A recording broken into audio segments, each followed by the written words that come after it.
Hello, I'm State Representative Dorothy Pelanda from the 86th House District. Welcome to Ohio in Focus.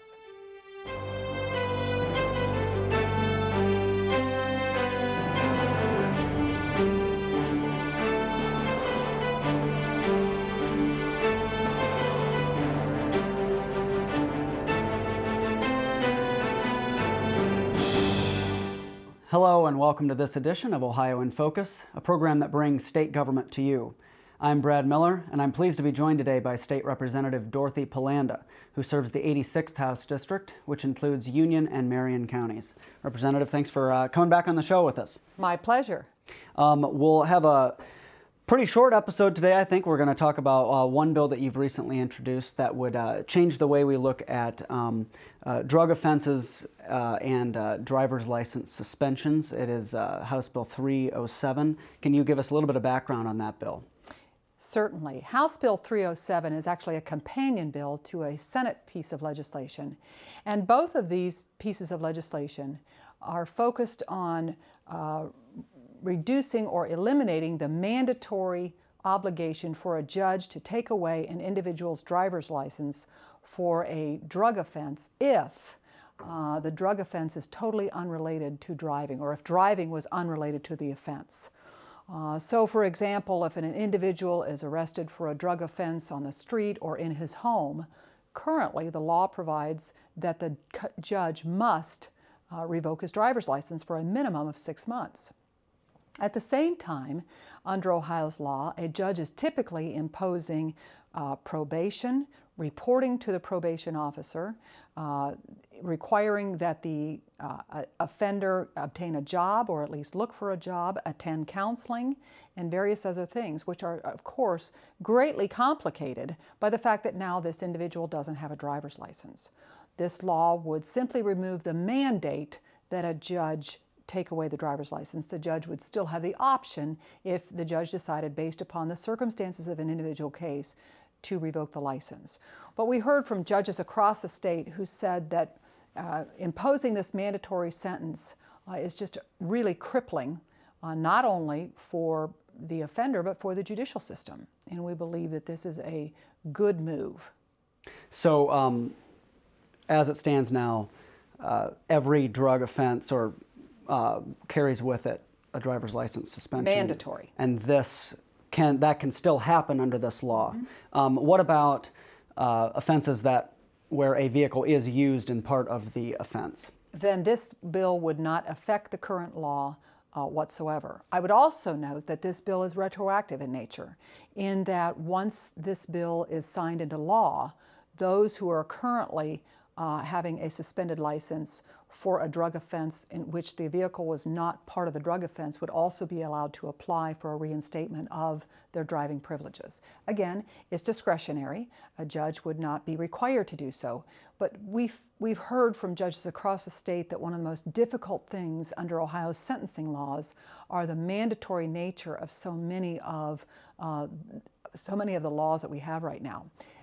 Brad, I currently serve on the Ohio Criminal Sentencing Commission and the Ohio Recodification Committee.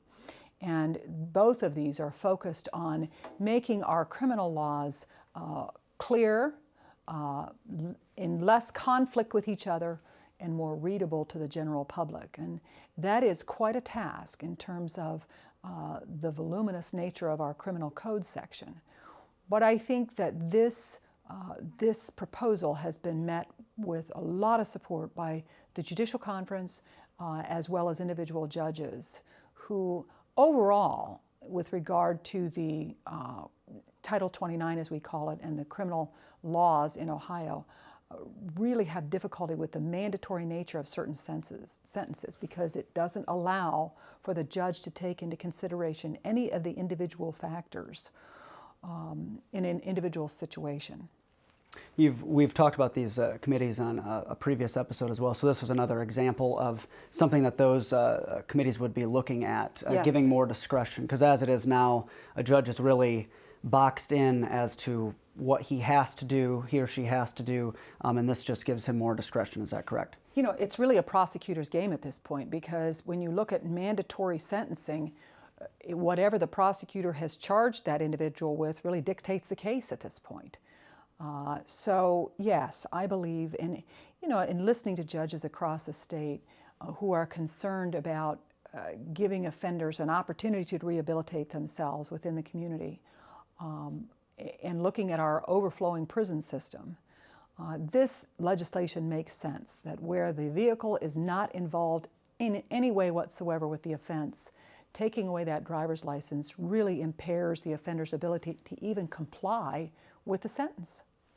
So it is not, the goal is not really to make it easier for drug offenders who have committed these offenses, but to help them become rehabilitated, because under the current system, the things that are required of that person are kind of taken away from them once the vehicle is taken away. Not even rehabilitation, but easier for them to comply with the judgment of the court.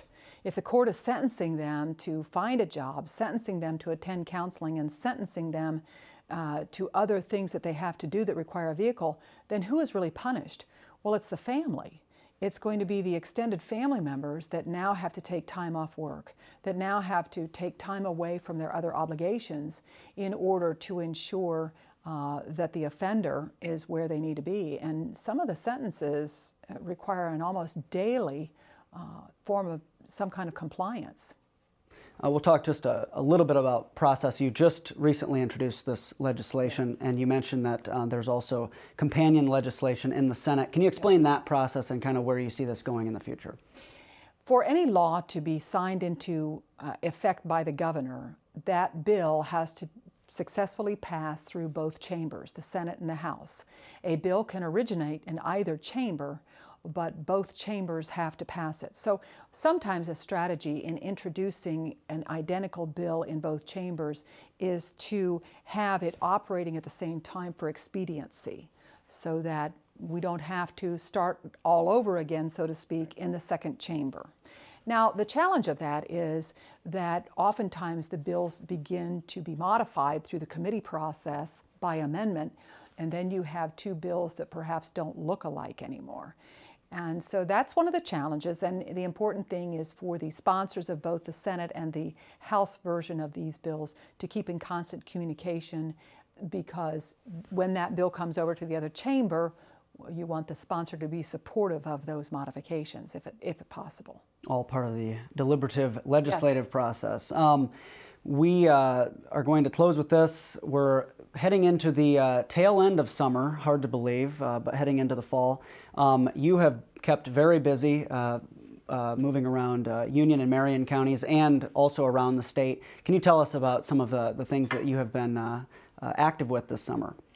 You know, a year ago, the Republican caucus members elected me, or the beginning of this year, formally elected me as the Assistant Majority Whip of the House. And I take great pride in that position. And in that capacity, I have been traveling the state, attending the local events, not only in my own district, but in the district of many of my colleagues, in an effort to help the community understand what important work their representative does and how proud we are to have them in our assembly. Ohio is an amazing state, and every encounter, every visit to a new community is an opportunity for me to learn about the wide variety of people, geography, and history that we have in this great state that we call Ohio. And I'm so proud to live here and to be a part of the legislative process in continuing to make Ohio a great place to live and to work. County fairs have been a big part of my summer. In my district, we have 4, really. We have our county fairs, and we have a Richwood Independent Fair, which starts today. We have the Popcorn Festival in Marion County, which is of national recognition. And each of these events are an opportunity to get to know your community, the new people that have moved into your community, and to celebrate the things that are unique to each of our communities. We're about out of time. You've done this before. At the end of each show, we ask our guests to share with their constituents back in the district how they can reach you here in Columbus. Sure, and I love hearing from my constituents. 3 ways. One, by calling my office at 614-466-8147, or emailing me at rep86@ohiohouse.gov, or writing to me at Dorothy Pelanda, 77 South High Street, Columbus, Ohio, 43215, 14th floor. Representative, always a pleasure. Thanks for sharing your insights again. Thank you. And we look forward to seeing you again on the next edition of Ohio in Focus, the program that brings state government to you. Thanks for watching.